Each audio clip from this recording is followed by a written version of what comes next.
The only session in Latin America now, and I'm really honored to moderate it, Avenues for the Americas, Deciphering the Latin Beat. Don't expect us to dance on stage. I don't think so. That is not the plan. But of course, the Latin Beat is one of the cliches for the region.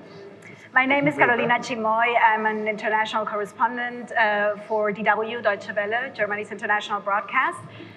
And we will be talking about a continent that is also famous for many other things.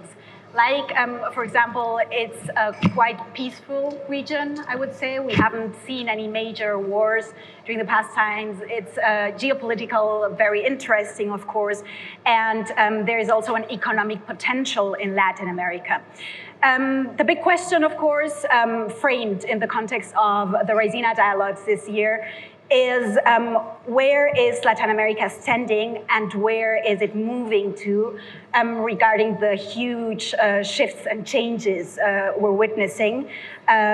Changes that started to be quite strong perhaps 57 days ago. Yeah, well, let's see how the continent moves forward and if it starts to create new connections to other regions. And this is why I have a very interesting panel with me here today. With me, the Minister of Foreign Affairs from Peru, El Mercier Salcedo. Also, the Minister of Foreign Affairs from Antigua Barbuda, Mr. Chet Green. Minister, thank you for being here. Héctor Cárdenas, he's president of probably the most influential think tank in Mexico, Consejo Mexicano de Asuntos Internacionales. Katie da Rocha Gomez, she's the director of international studies, also at one of Brazil's most important think tanks, Instituto de Pesquisa Económica Aplicada. And Aude Darnal, she's a research analyst and a project manager at the Stimson Center, and she came all the way from Washington, D.C., as well as all of the panelists, a very long flight. Flying over Russia, by the way, most of you. Mr. Cárdenas, I would like to start with you because, of course, we've been hearing about the tariffs imposed from the United States towards Mexico, the immigration policy from the US, which also, of course, strongly affects Mexico. And there is this saying, most of the people who are familiar with Latin America will know it. It says, Mexico so far away from God, meaning the national challenges, and so close to the United States. Would you say that this saying is now more true than ever? Thank you, Carolina. Thank you very much. Thanks for having me here. No, I think that is it's a very old saying. It dates from the 19th century. I think a lot has changed in the last 125 years. And even though we're obviously seeing a very, very big changes in the US posture towards pretty much the rest of the world, and certainly towards Mexico and Canada and the region of Latin America, more broadly, I think that there's some constants that are the result of building a very, very solid partnership over the past 40 years. So what you've seen in the case of Mexico is a very, very strong bet on integration and on the benefits of tight coupling of the Mexican economy with the rest of the North American economy. So with the United States and with Canada as well. And that has been one of the most important, I think it's a really important geopolitical bet that was placed by all three countries. And it's given great dividends. And I think that even though there are these disruptions right now because of the threat of tariffs, but in the end, it's in the interest of all three countries to continue on this route of integration and coupling of the economies. So I think that, yes, there's going to be turbulence. In the last few weeks, we've seen a lot of turbulence. But as it's been quite well documented and observed, Mexico has actually done pretty well, thanks, I think, in large part to our president's, deft and careful handling of the relationship with the United States and with President Trump in particular. I think Mexico has come out fairly well in the first few weeks. Of course, there's a lot more that has to happen. And thinking about the kinds of problems and challenges that the entire region faces, those are really encapsulated in the kinds of conversations that Mexico and the United States are having. And they're around, obviously, they're around security, and crime and organized crime. And you said that Latin America is perhaps geopolitically the most peaceful region on the earth, but it is also the most violent region. Of course, yeah. It's 8% of the world's population, and a third of homicides happen in Latin America, in the continent. So that's a very big challenge, and I think it underlies some of these discussions. And the other one, of course, is migration. And of course, migration is a continental issue, and it comes from Venezuela, Haiti, also some parts of Central America, and it passes through Mexico and goes to the United States. And it's a problem that we're going to have to deal with as a whole region. I don't think that just individual measures taken by any one country are enough to organize and order this migration, which is very important. And it has to be organized in a way that serves everybody's purposes. Mr. Cárdenas, one follow-up on that, because I remember, you're talking about the cooperation, Canada, the US, and Mexico. I remember covering that one, and the media were writing about the three big amigos, right? Trudeau, back then AMLO, and former President Biden. Would you see the three amigos with Donald Trump? Well, I don't know. We'll have to see how Mark Carney does in the next few weeks, right? Yeah. But I think at least you have an amiga and an amigo between President Sheinbaum and President Trump. I think they hit it off decently well, which is something to root for. And hopefully, I think this is more than a question of just personal, personal sympathies. I think there's a strategic imperative that the United States, Mexico, and Canada work together. And Mexico is that bridge also towards the rest of Latin America, certainly towards all of Central America, all the way down to Colombia. From the US, but now looking, for example, at Peru, Minister Schialer, there is also this strong connection to China, and you know that I'm going to talk about the huge project, the port in Chancay. How important is China really to Peru? And do you think that now it can become a more important relation regarding the nationalistic trends we're seeing? Well, thank you very much, Carolina, for having us here in this very important panel, in the Raisina dialogue. Well, indeed, I would say that China has established herself in Peru as the leading trading partner and investor in only 10 years in Peru. When we began, when both countries had the same level about 10, 15 years ago, the United States and China in Peru had almost the same level of trading and also investing. And nowadays, you have $33 billion Chinese investment in Peru, and against $10 billion of the United States investments in Peru. And you have more or less $30+ billion yearly trading with China, and against 1/3 less, more or less $20 billion with Peru and the United States. So China plays a very important role, and it came from behind. It is not something that was geostrategically or geopolitically thought about. We had, and I've spoken this very clearly with our American friends, we had a void, not only in Peru, but also in Latin America as a whole, of presence of the United States.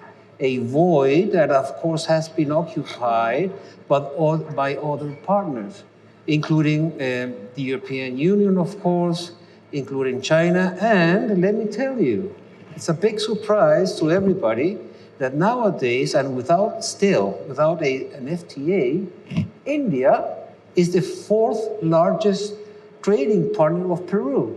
And in the next year or the next 2 years, it will be the 3rd largest trading partner with Peru. And the opposite is also true. You have Peru being the 3rd most important trading partner or market in Latin America for India, behind Brazil and Mexico. So this is something that more than geopolitics and geoeconomics, which of course you have, when you see this situation, you have a derivation of geoeconomics and geopolitics, and you can play a little bit what is happening and why it's happening, some moves in some parts of the world. But in reality, what we have in Peru is an open economy, level playing field, and we are open to all investors. And they come, they can come. So this is something, it is very important. There is no, let's say, plan behind the presence from one country against another country. We have an open economy, as I said. We have a neutrality, very active, in the sense that we look after our national interests. We look after the welfare from our people, be it with the American presence, the European presence, the Chinese presence, and of course now with India, and every day more. So you also see this as an opportunity, this shifting sands as an opportunity to enhance relations to, for example, India, to China. I'm sorry, because of the echo, I cannot understand very well. You see this also, the shifting sands also as an opportunity for Peru to have these relations with China, but also with India, for the national interests as well, right? Of course, yes, okay. Of course. But at the same time, some think and say that this nationalist interest from the US could also strengthen even more the regional organizations. And this would be perhaps a question to Minister Chet Green. Since your country is also a member, a vital member, I might say, in the Caribbean community, would you say that this community is now or has to be stronger in order to be also attractive for people who are looking to perhaps strengthen this communication and this relation to the Caribbean countries? Well, I would think that the first thing that we are courting is this whole notion of having to navigate a dance of ideological affinities. And so with this assertive posture of the new US government, Caribbean governments, Antigua Barbuda included, we have to almost walk between the raindrops. I'm using the term of dancing between the raindrops in keeping with the theme of this session, the Latin beat. It is really a challenge for us because we see an assertive posture on the part of North America, and we see a very engaging posture on the part of China. And we are having to negotiate with both sides, ensuring that we remain relevant, that we can deliver on the expectations of our growth trajectory, on the expectations of healthcare, education, infrastructure, all those things that a modern society need in order to advance. Ours is a tourism-based economy. And so you'd understand that with a heavy dependence on North American tourism and a heavy dependence, if I use that term, on Chinese benevolence, we have to work between both ends of the spectrum. And so remaining relevant in today's environment has caused the fashion a policy of respect for both of the global powers without ourselves being seen to take sides, if I may use that term, where the international power structures are concerned. And so for small island developing states, the current geopolitical realities are very challenging. The realities of our existence are certainly demanding a shift in our posture, a shift in our focus. But at the end of it, it's about maintaining credible positions, which allow our countries to remain relevant in today's world while providing leadership. And you did mention it, Antigua Barbuda is a leader within the Caribbean space. I would dare say we are punching above our weight internationally with the level of support or leadership provided, the OAS, for example, and in the Caribbean community. And so we're caught in this modern arrangement of having to deal with the realities of our existence. They're not like they were 1 year ago. And every new day, the challenges become more.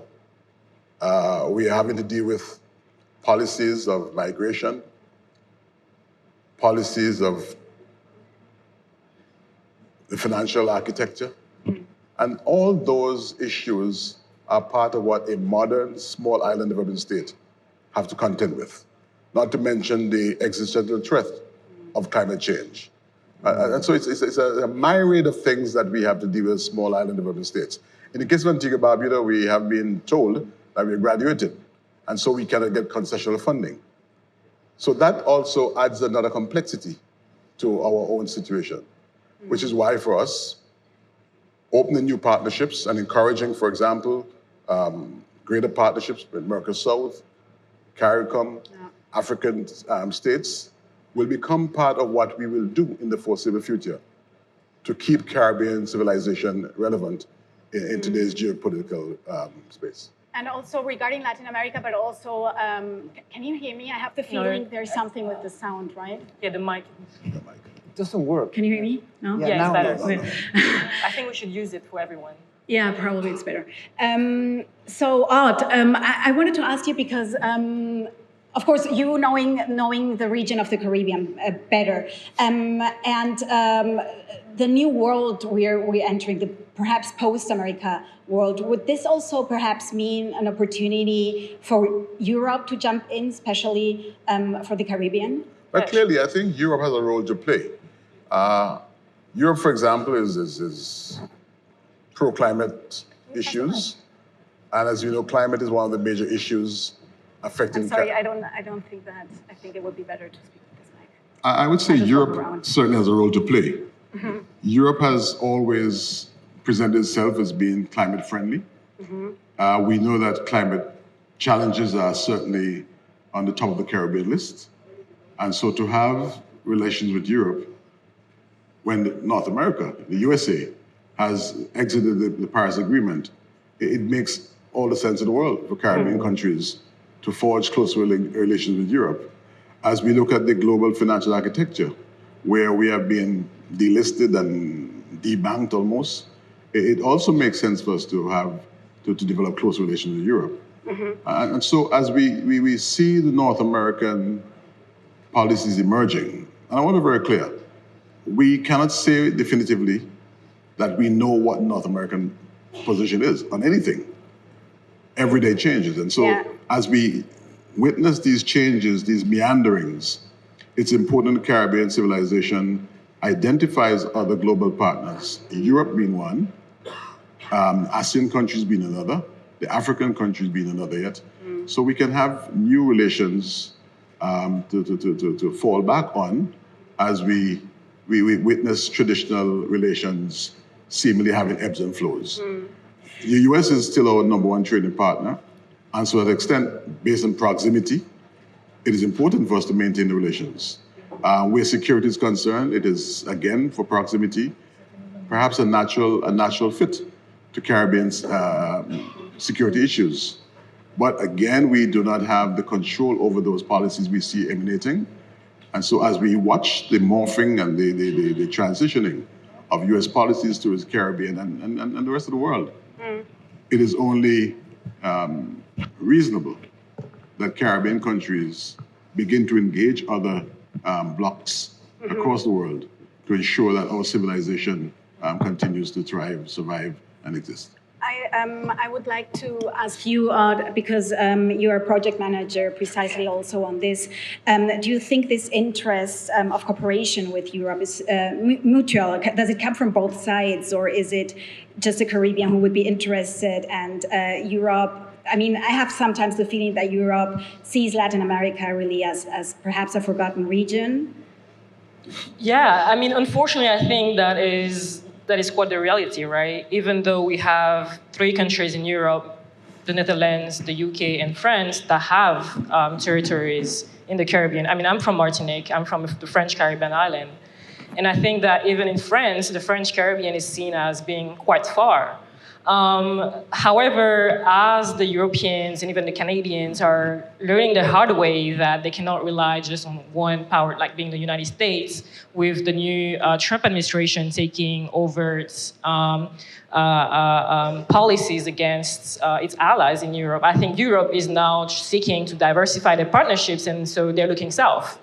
I contend that this can be mutually beneficial like on both sides, but especially beneficial for the Caribbean countries because I believe that they should leverage the presence of these three countries, as I mentioned, the UK, the Netherlands, and France, and their territories there. Because obviously the challenges that are specific to the Caribbean countries also affect them, whether it is security, whether it is climate insecurity, but also the tensions with the United States, that has impacts on these countries. For instance, in the past week, the United States has taken 2 decisions that directly impact Caribbean countries. First, there was threats against Caribbean countries that cooperate with the Cuban medical missions. And the second one was just a few days ago, a list of potential travel bans for a number of countries were released. It's still a draft, but Antigua and Barbuda is on the list, alongside Dominica, St. Lucia, and others from the Caribbean. So what does that mean exactly for Caribbean partners? And so I contend that actually Caribbean countries should leverage the fact that there are French Caribbean islands, there are other territories, and use that to get concessions, to get diplomatic engagement, to get support from the Europeans. I mean, Martinique welcomed a Cuban medical mission during the COVID-19. I mean, I'm not sure that many people know about that.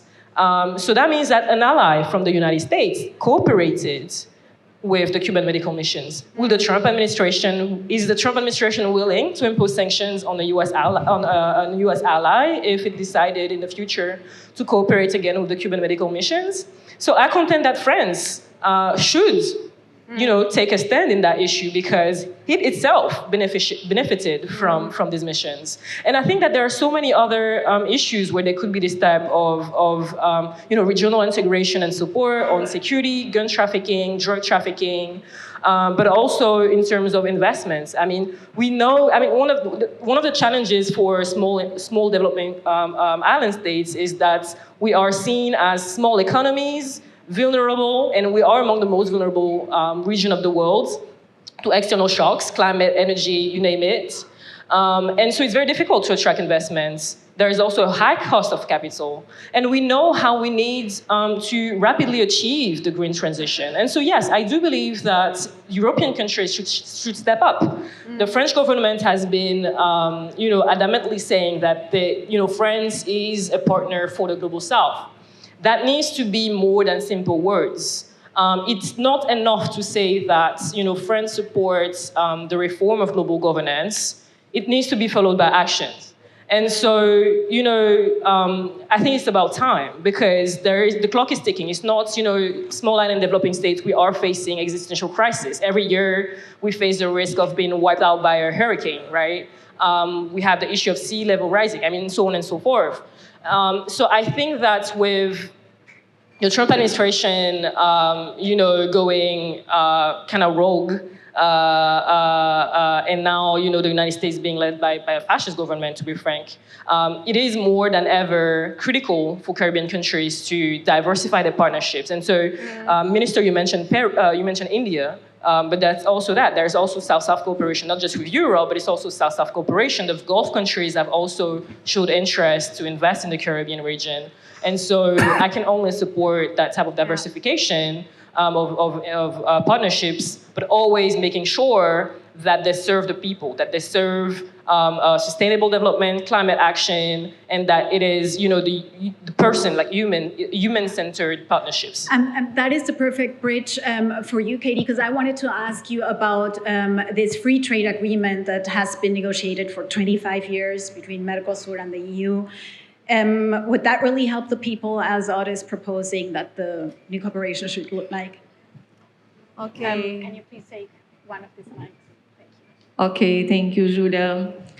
The Mercosur European Union agreement is a deal trade that is deal trade negotiated for over 20 years. I think these numbers express the challenge when you talk about regional integration in Latin America. This agreement, as many trade agreements, promises some benefits normally related with the reduction of tariffs, but also an expanded market access to agriculture and also industrial products. But its agreement has been referred as a landmark since it was signed because of a modern component that was included in this agreement. First is a commitment with the human rights. It's interesting when I listen now, we have some agreement, the effort to serve the people. And this agreement, one of the, when you address the labor market, means some rules was studied and aligned with the International Labor Organization standards. I think it's an important component. Other point is this agreement try to address the climate emergence, the climate emergence, and the challenge of energy transition.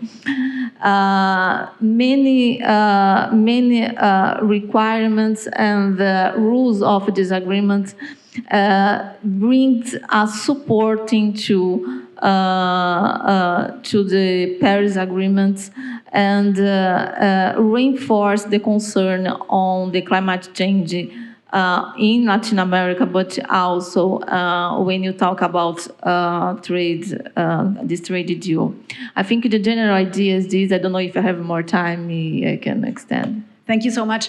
I have a question for you also, Mr. Cárdenas. I mean, we were already talking about that. You can't really talk about Latin America as a monolith. There are different regions, different countries with different interests. And there are these regional organizations like UNASUR, like CAN.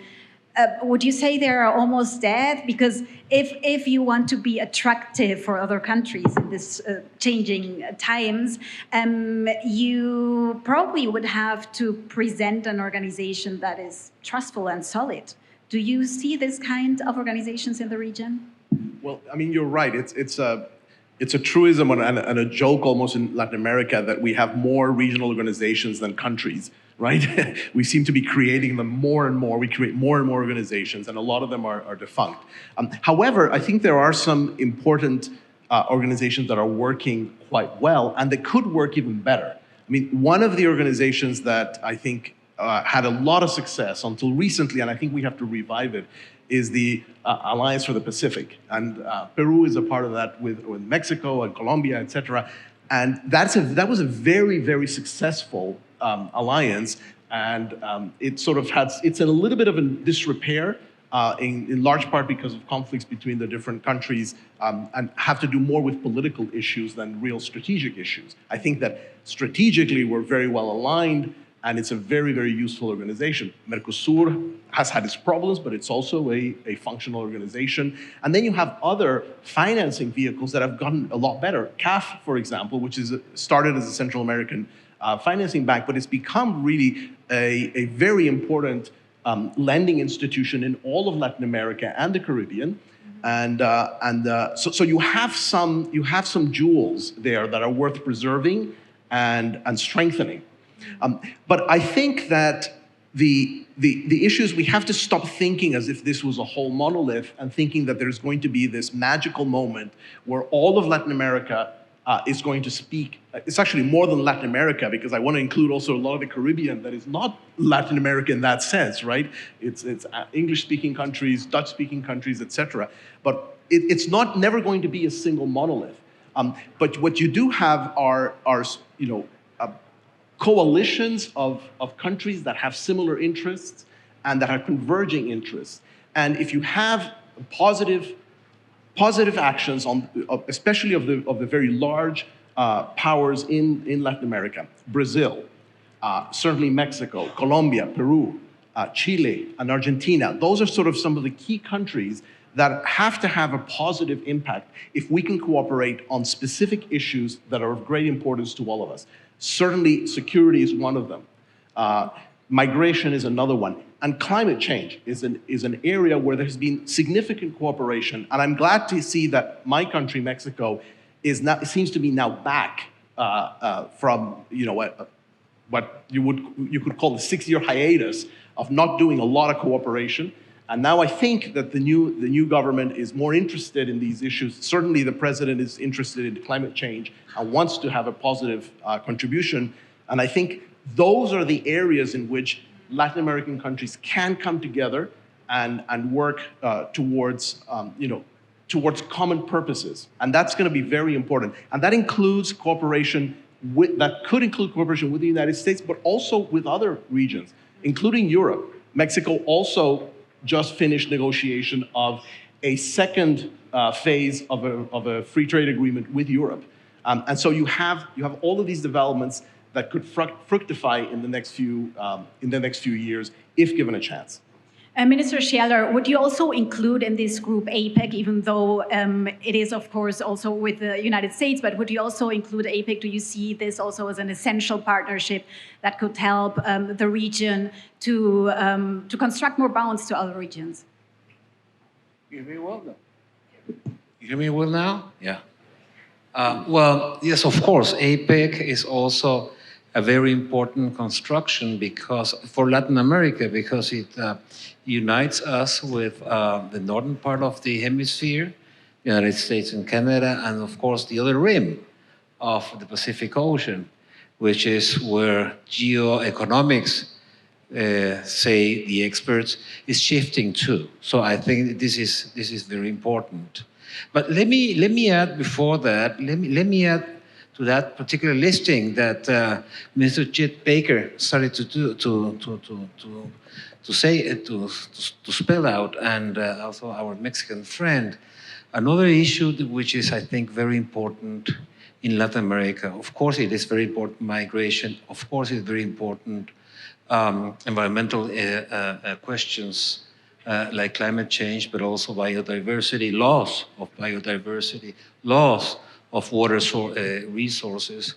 You have another thing that is affecting the region, which is the organized crime, transnational organized crime. The bad boys seemingly are achieving something that we governments and people are not able to do, is to get organized and to become transnational. They are coming together. And we are not. We are impeded perhaps by ideology or even by nationalism. And this ought not to be.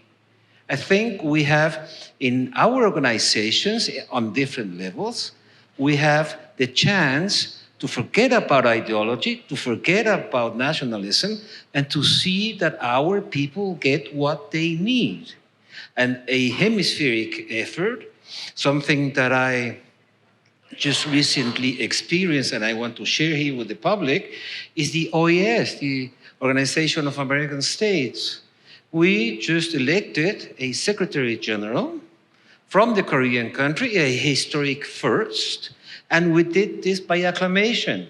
I think this is a very good jumpstart to start thinking regionally. We can act locally, and we have to act locally because people live in determined localities.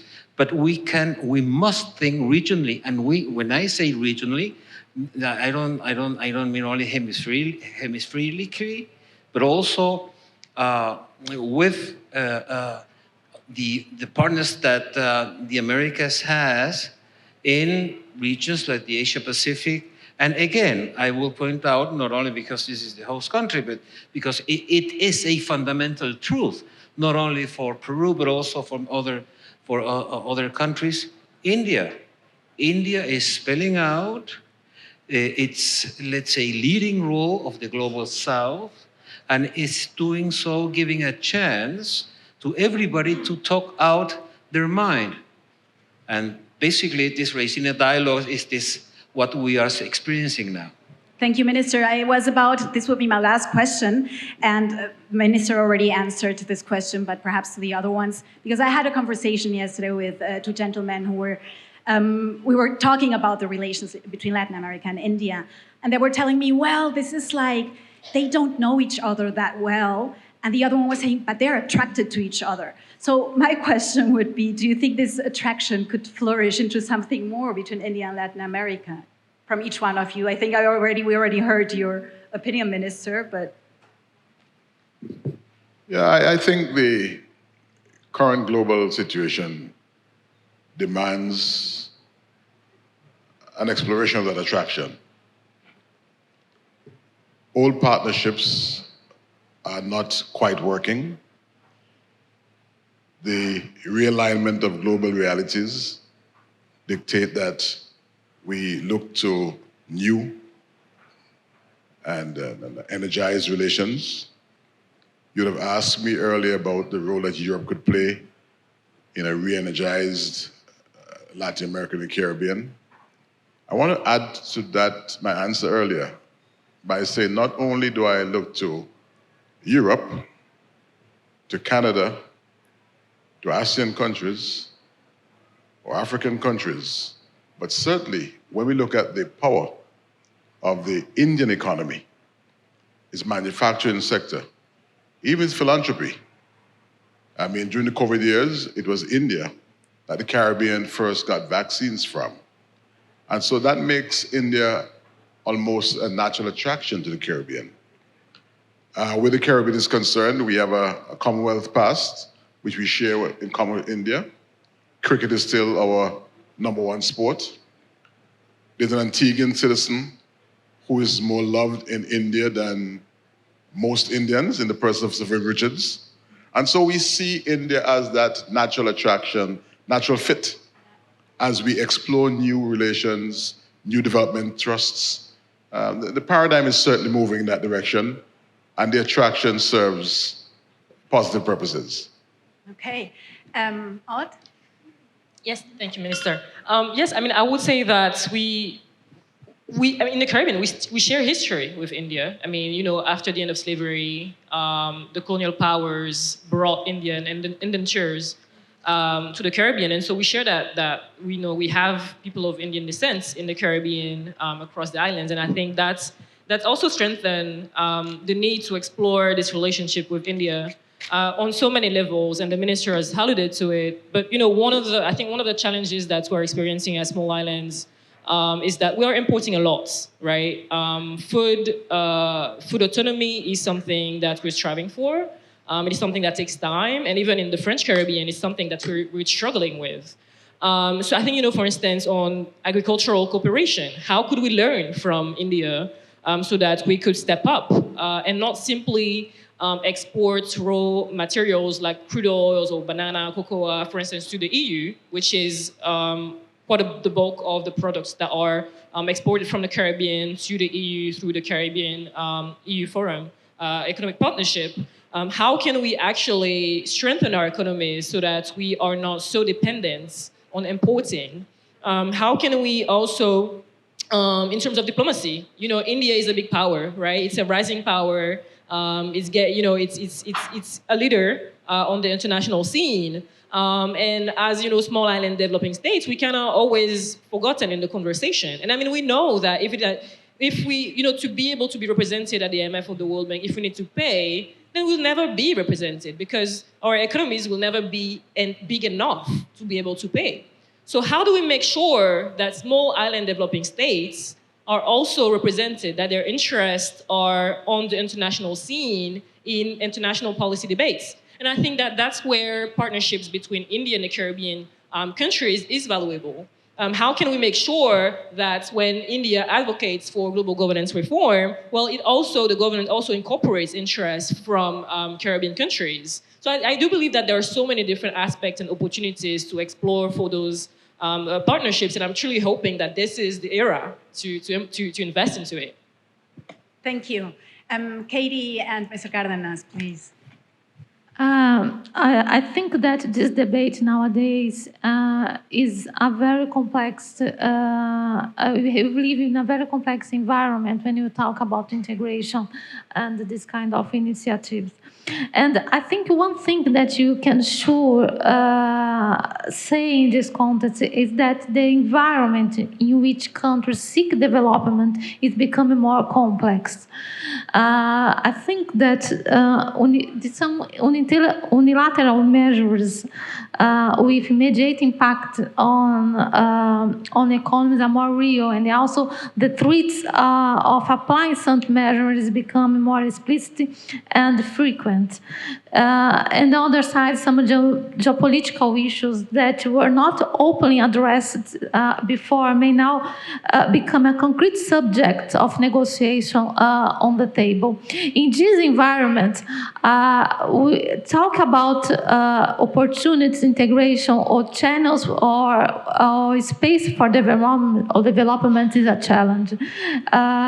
So I think when you look at to Latin America, one path, I think, is to look more integrated with countries among the regions.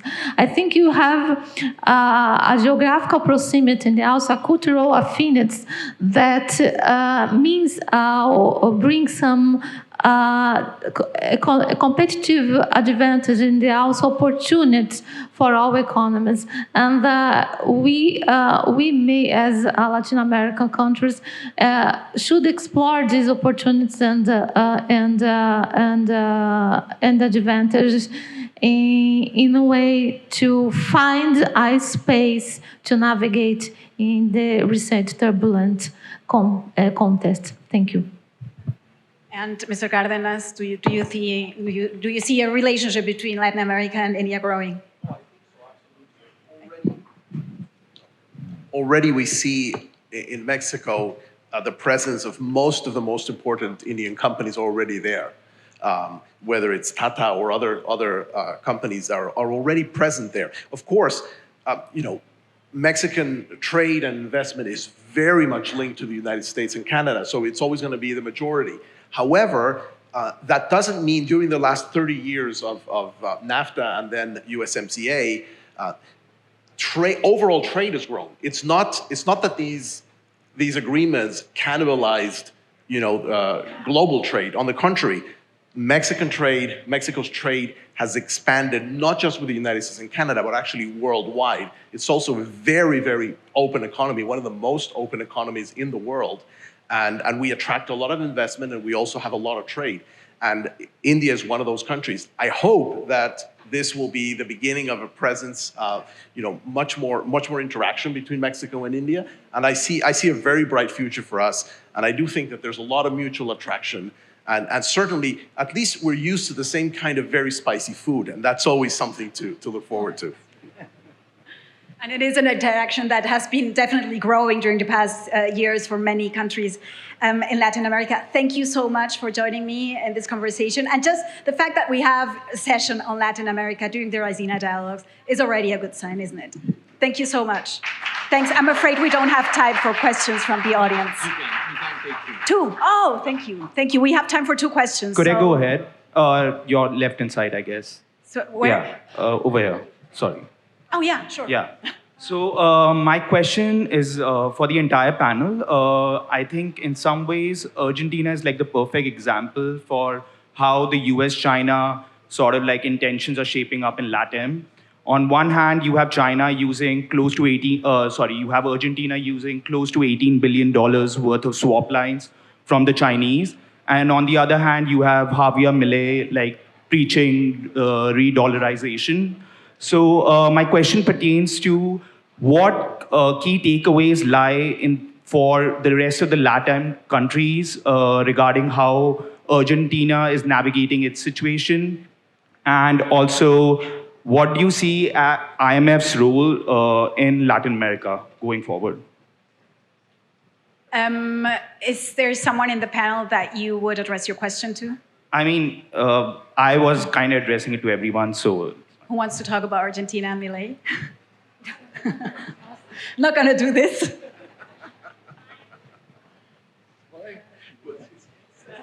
Yes.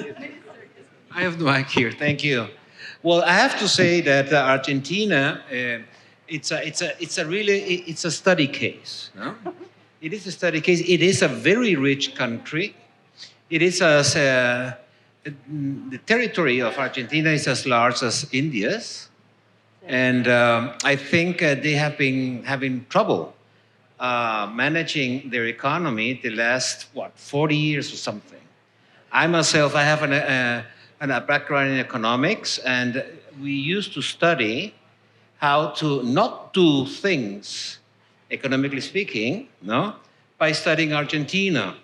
Well, Mr. Milei, you may, of course, not agree with all his politics and his policies, but one thing is sure, the main indicators of an economy, inflation, exchange rate, GDP, etc., growth of or not growth of GDP, are getting each day better for Argentina. So this particular policy, which seems violent to many analysts, is working for Argentina.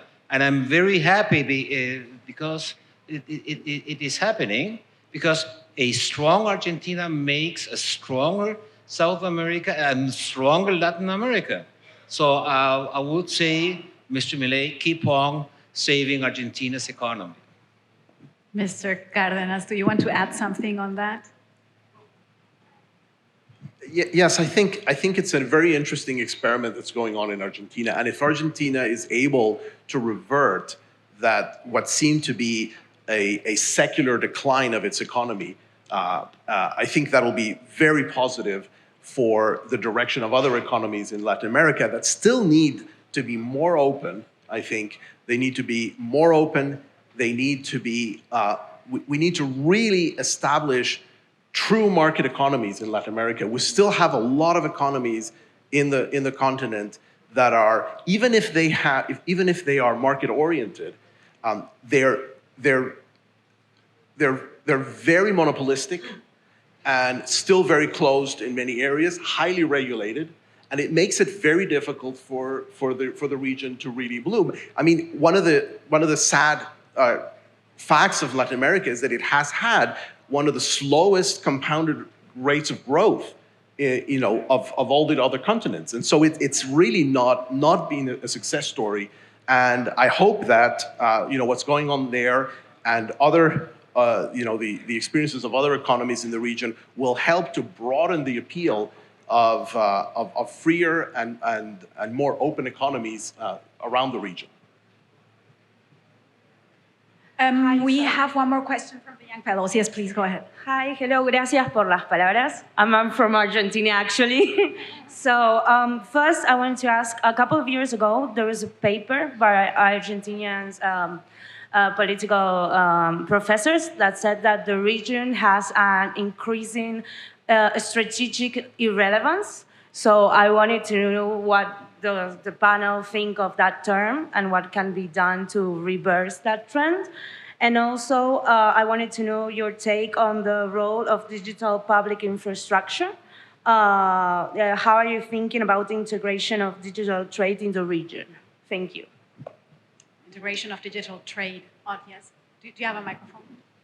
Thank you. I'll take the first part of the question in terms of the supposed irrelevance of the region. And taking just a couple examples, when just a few years ago, when the United States tried to create a broad coalition around, the war in Ukraine and the votes at the UN, and in the end, saw that, well, not all countries were voting in alignment with the United States. Well, governments had to find diplomatic support around the world. So, when it comes to diplomatic support, when it comes to diplomatic coalition, I wouldn't say that Latin America and the Caribbean is irrelevant. Now we're seeing that with the trade war that the United States has started, even with its own allies, again, going back to Canada, going to Europe, well, Canada, I saw an article about why Canada should look south and actually pursue greater cooperation with the Caribbean. So I wouldn't say that Latin America and the Caribbean is irrelevant in that case. And so I could continue on and take different examples. But even in terms of, going and playing into the great power competition, right? Literally in the United States, you have this, Latin America and the Caribbean is the backyard of the United States. And yet, the United States has not been very present. And yet demands that countries do not partner with China when China invests. So, at the end of the day, and I think, I'm going to join what the minister said earlier, countries are looking to advance their interests and their population's interests.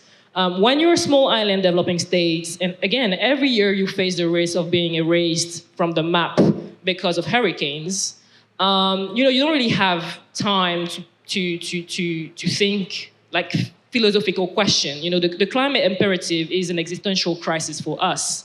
And so you have to look for partnerships. You have to look for investors.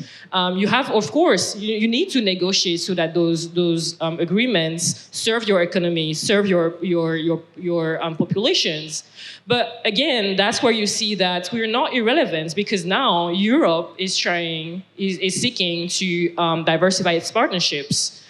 So I strongly disagree with that argument, and I think that as things evolve, and as the United States certainly will take other policies against its allies, I think that we'll see just that, like, Latin America and the Caribbean is very much relevant. That's a good point to wrap on. Thank you very much, all of you, and very interesting and very diverse ideas could be thrown into this discussion. Thank you.